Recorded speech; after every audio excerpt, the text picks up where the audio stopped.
Libra.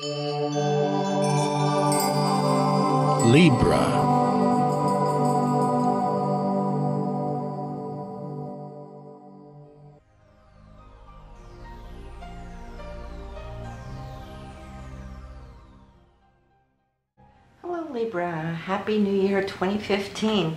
So now we're going to be looking at the forecast for the entire year, and every astrologer does their own thing. What I like to do is follow the cycle of Mars, because Mars shows our ambitions, our goals, our drive, energy level, the opportunities that we set out to pursue. So that's going to bring us the greatest changes here in 2015.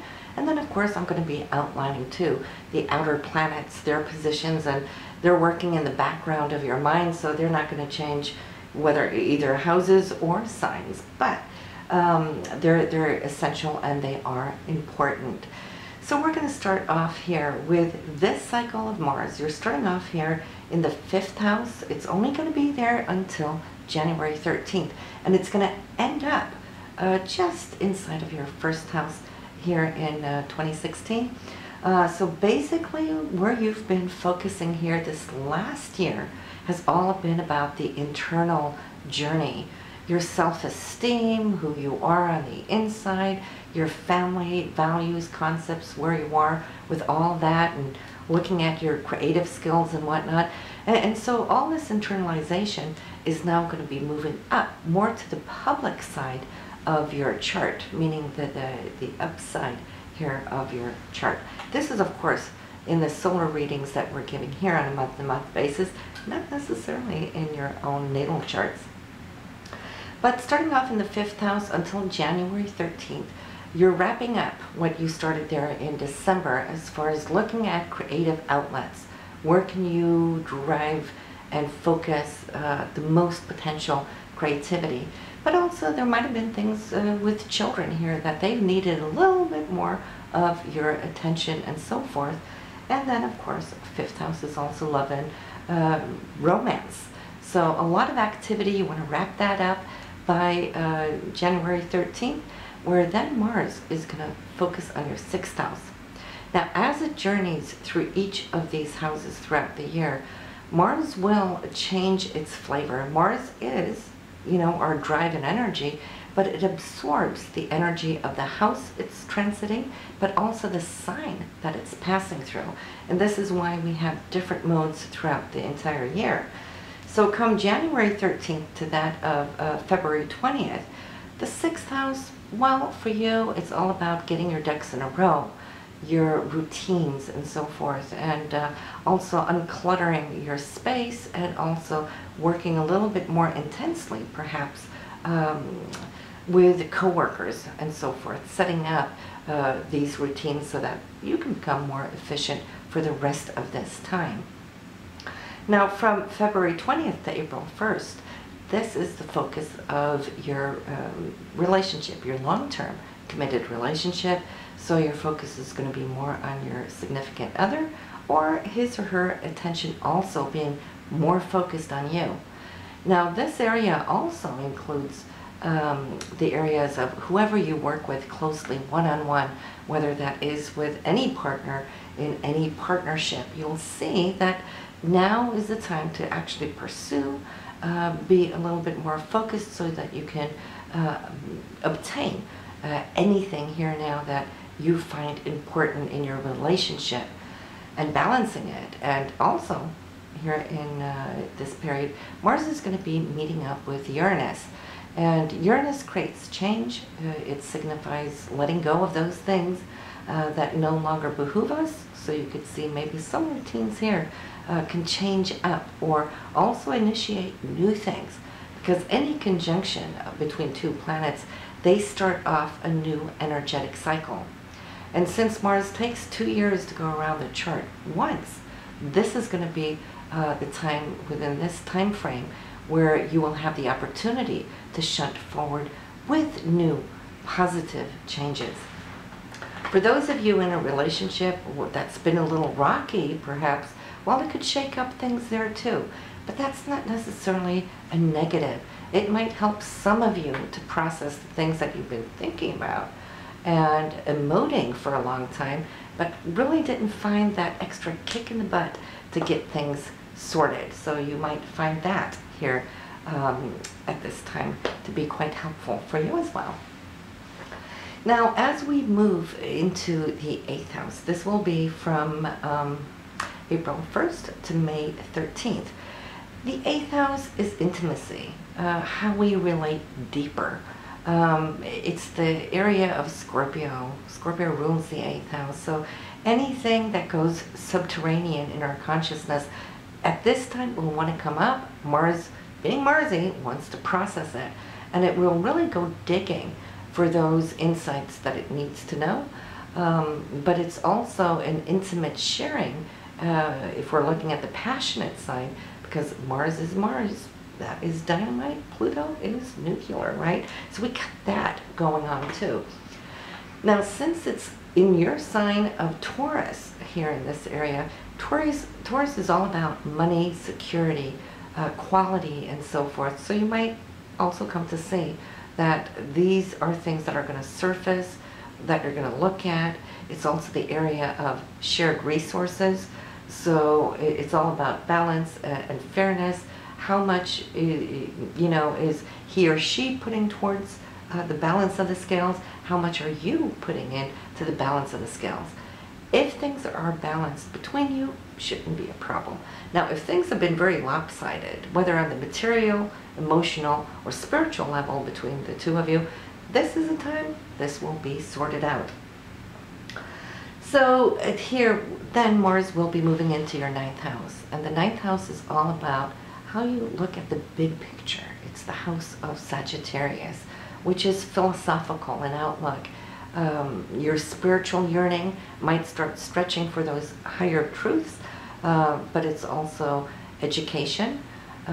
So some of you might feel the inkling of wanting to start a new class, or it's also teaching. Maybe some of you will start teaching. Now for this time, it will be May 13th through that of June 25th. So you might see here now that the need for research to communicate, it's also the area of publishing for those of you who are writers. You might get something through the channels there, and travel internationally too, at least out of state. It's not just a road trip down the road. That's more 3rd house, but the 9th house really wants to see and visit and connect with foreign places, people, and languages too. So that's going to be interesting, but the research that you're doing now, Libra, is going to behoove you, especially if you're thinking, having a career in mind. And I'll tell you why though, because as we move into June 25th through that of August 9th, this is now going to open up the doors to your career. And since Mars only is going to visit this area for you, once every 2 years, this would be now the time to pursue. Be active. Listen to what's going on. Get your applications out there. For those of you looking for change, for those of you happy where you are, well, opportunities may come and knock on the door here at this time. It's in the sign of Cancer, and Cancer is all about family security and emoting, being close to nurturing those around you in your career field, which is the 10th house. And if we look at the rulers of these areas, well, Cancer is ruled here by the Moon, and the 10th house by Saturn, which is Capricorn. And we stick Mars in there with those components. What we're seeing is that you're feeling such a drive to come in and secure with Saturn those things that you believe in and that you could be happy and creative with. So great time for you until August 9th to really do what you can do. It's a time where you can have great reviews, maybe get a promotion, ask for a raise, find the courage to actually bring it up if they're not bringing it up. So from August 9th, we have through that of September 26th.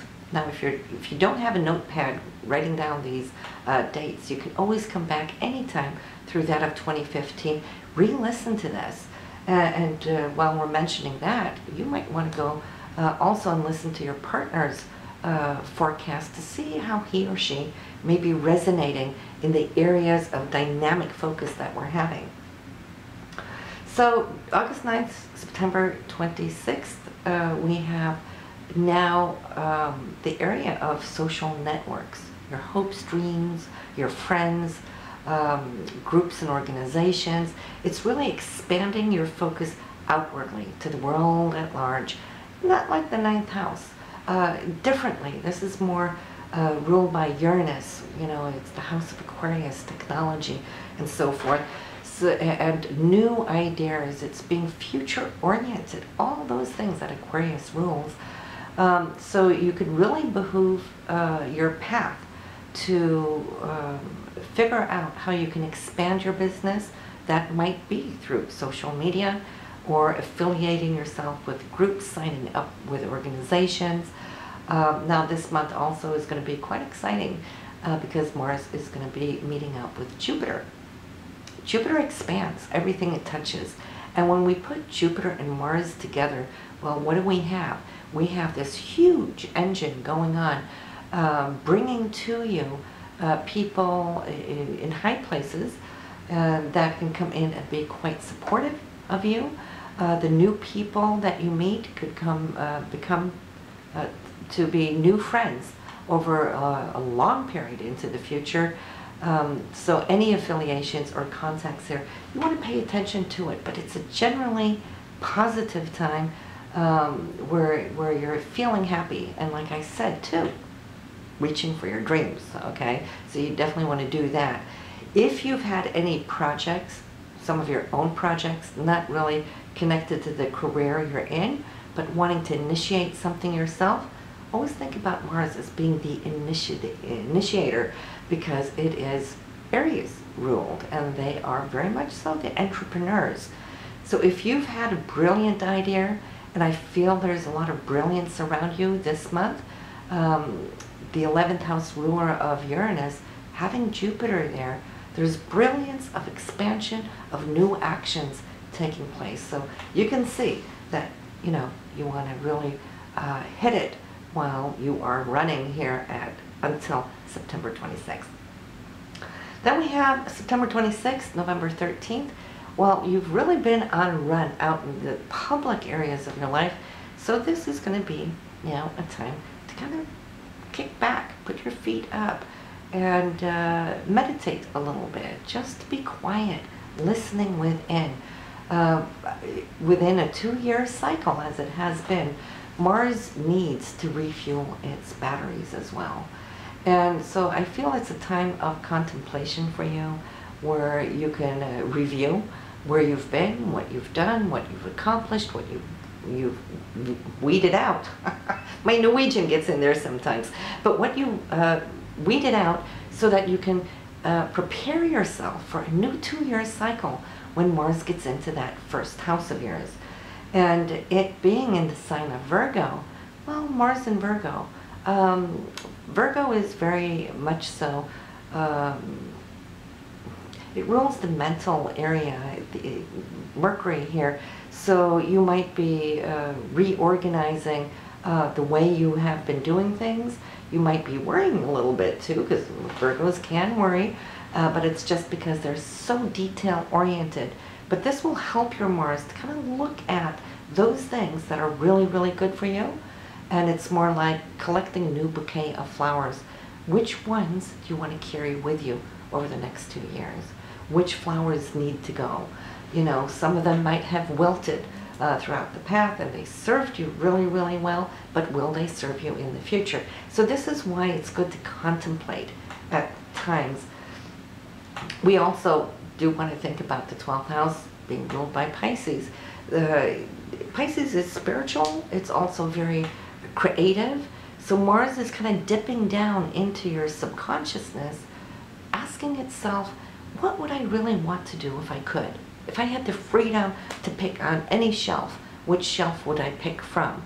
And so if you can find a nice balance there for your drive, your future drive, you might come up with some very, very creative ideas there. Now, November 13th and straight through the rest of the period, for the rest of 2015, Mars is going to break through over your rising sign into the first house. And now you're coming back out, and people will see what you have been cooking behind the veils when you pull back a little bit. And it is energizing. Mars rules this area since the first house is an Aryan house. So it's happy here, it's home here, it wants to initiate, and it being in the sign of Libra, you're also wanting now to balance the past and the future, you know, the scales, where you've been, where you're at, and where you're heading. So any initiations of new things here from November 13th straight throughout the year is setting the scenario for your new 2-year journey around the chart. So we have that, and then the good news about Mars here for us is that we have no retrogrades on Mars, and this is as opposed to 2014, where nearly all planets that could go retrograde did, and it delayed us. It created a lot of frustrations for a lot of people, and I've spoken with so many of you, and so you know what you've been through there this last year. But 2015, your Mars, your drive and focus, ambition and desire is all going to be future oriented. You're pushing ahead and obtaining those things that you set out to do. So you're going to love it, love it. What we do have, of course, of the other retrogrades, we have Mercury, which we always do 3 times a year. And you might want to note down these dates, which will be from January 21st through that of February 1st. So, no, February 11th, I'm sorry. So throughout this period, you probably want to step aside from signing any contracts if you don't absolutely need to do so, just because it eliminates what could be more difficult. The same thing goes for May 18th through that of June 11th, and then again the third and last phase is September 17th and October 9th. And as far as buying new appliances, cars, vehicles, anything, those big buys we also would like to avoid during this time, just because they might turn out to be a little funky there.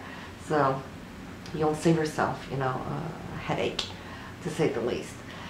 Now, the outer planets, which has been in these particular signs and houses for you, they'll still be there, but they're working in the background. Neptune is in Pisces, your 6th house, so that's an underlying transformation of your creativity, your own inner soul expression, trying to find its ways, filtering through to how to integrate this in your everyday life. Uranus is still operating in your 7th house for your marriage, your committed partner, and you might see that things are still a little bit on a, I won't say a rocky road, but it could still have a few bumps in the road, because what Uranus is trying to do is find new ways of self-expression and space between the two of you so that you can operate on new levels together in your journey. And then last but not least, Pluto in your 4th house for home, family. It's the roots, it's where you live, how you live. Pluto is subtly changing this foundation. And so there might be more focus here in this area. It has been in operation, and it's a very slow transformation, but you're also strengthening and growing more so this new you in this area. So we'll still have that. So retrograde of Jupiter, I'd like to leave you here with this. Jupiter currently in your 11th house for hopes, dreams, and wishes, right? Friendships, new friendships also, and very beneficial affiliates that may come in. You'll see how this has been expanding for you. It will turn retrograde December 9th here in 2014, and then turn direct again April 9th. So under the retrograde period, Jupiter isn't really the worst planet to have retrograde. What it can oftentimes do, because when we're on the direct, without the retrogrades, we're like this. We're just, you know, steaming full force forward. And opportunities may come, but we're too busy to check them out, and they may fall along the roadside. And when Jupiter comes around, well, what it will do is sometimes bring it back. It'll come back around. You'll get a second chance. And so this is good. Pay attention there between December 9th to April 9th. And then she will be moving forward again. The next thing Jupiter is going to do is going to leave this area where you're currently experiencing it and move into your 12th house and into the sign of Virgo. So Virgos will now have a whole full year enjoying the expansion of Jupiter. But for you to have it in your 12th house, as we just recently mentioned, 12th house is more the internal self. It's who we are on the inside. It's how we think on higher levels. It's filtering now throughout the chakras to open up future vision and how we can expand the mission that we are upon here in this lifetime. So you will see how this is going to be with you for a full year. Many of you will start feeling this yearning, this spiritual yearning to connect, or say reconnect, because I believe many of you are very spiritual, but there's going to be a deepening and more of a yearning to do more. So maybe some of you will start doing more yoga, meditation, going on to retreats and so forth, and all good for you, because it's in those moments you take time aside from the busy life out there in the world and merge with your inner self and your inner world is when you can derive a lot of inspiration. So when you come out of this 12th house there sometime, there summer of 2016, you will start a new 12-year cycle. And then this is where Jupiter is going to be expressing itself. And so you want that to be good. So this is going to be a very good time for you. So there we have it. This is what you can expect for 2015 Libra. I wish you a very happy new year. May it be a good one. So listen to your partner's horoscopes and forecasts, and also, but just like any other month, you may listen to this New Year's forecast also through your moon or rising sign. And I'll see you soon. Bye now.